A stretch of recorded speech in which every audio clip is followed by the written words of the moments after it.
Dans cette capsule, je propose une correction détaillée de la question B1 de l'examen de juin 2025, la partie B.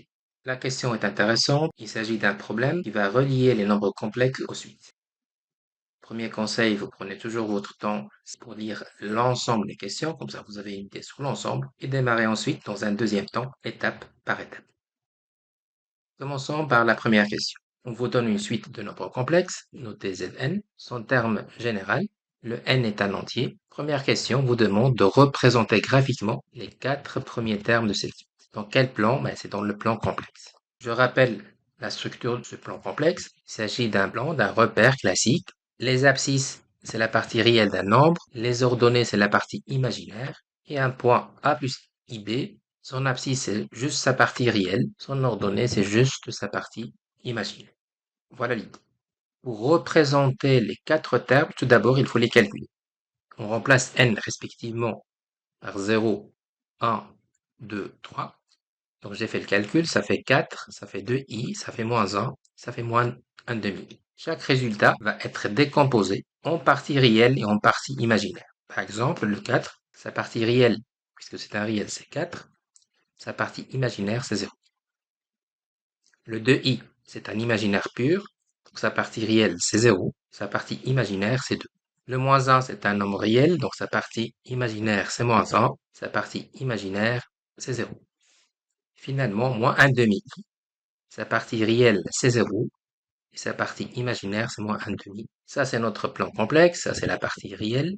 Ça, c'est la partie imaginaire. Je gradue. Donc ça, je commence par un 1, par 0, par 1 ici. Donc pour Z0, c'est le couple 4, 0. Le premier terme, il est à ce niveau. Pour Z1, c'est le couple 0. Z3, c'est le couple 0 moins 1 demi.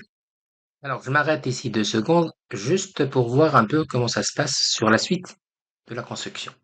Je vous propose une petite animation, juste pour vous donner une idée sur la spirale qu'on va construire. Si on va relier les différents termes, donc les termes qui se suivent de cette suite, on va remarquer quand même une logique. Je passe à ma partie animation.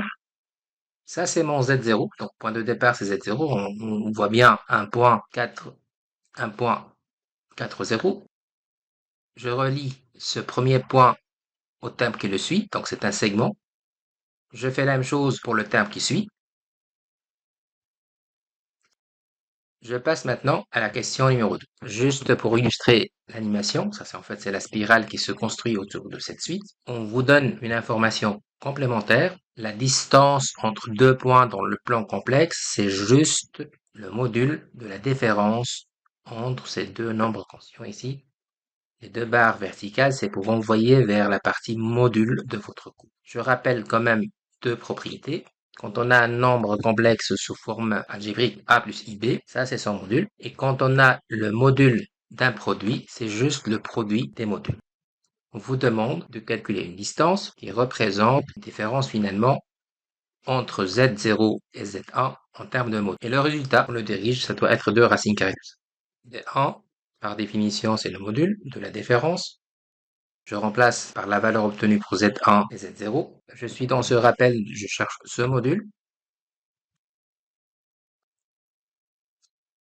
On passe à cette notion de suite. Maintenant, on définit une deuxième suite qui est juste la différence de Zn plus 1 et Zn en termes de module. Je remplace Zn plus 1 par sa valeur. Je remplace Zn par sa valeur. Je peux mettre en évidence. Je peux utiliser cette propriété puisque j'ai un module d'un produit, donc c'est juste le produit des modules.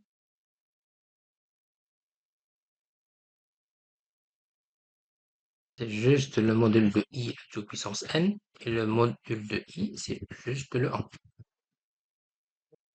Simplification de calcul.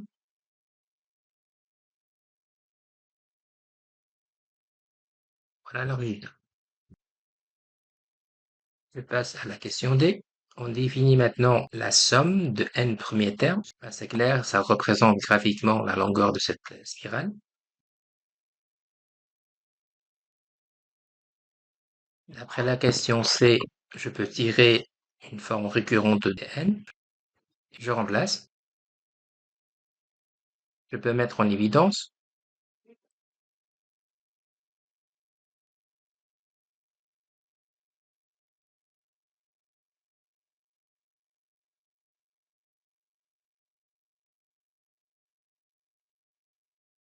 Je vois bien ici une somme de termes en forme d'une suite géométrique. La raison en jeu, c'est un demi. Le premier terme, c'est 1. Je peux mettre cette formule en place. Je peux simplifier le calcul. Voilà ce que je voulais démontrer. Question E, c'est juste une utilisation de la calculatrice. Je vais saisir dans Y1 l'expression de la suite ln. Attention, je change n par x. Je vais faire un tableau de valeurs et je vais tâtonner. Je donne un n égale 4, n égale 6, n égale 7, n égale 8 et je vois bien que j'arrive à ce résultat de référence. Le n égale, je termine sur F, une question de convergence de suite. Bah, c'est juste une autre façon de poser la question. La limite quand n tend vers plus l'infini. Longueur qui est juste ln. Je vais jouer avec ce rappel. Je sais que cette limite va vers 0 si le a est entre 0 et 1, c'est le cas. Donc cette partie-là tend vers 0. Les deux autres sont des constantes. Donc cette limite va vers 4 racine carrée de 5.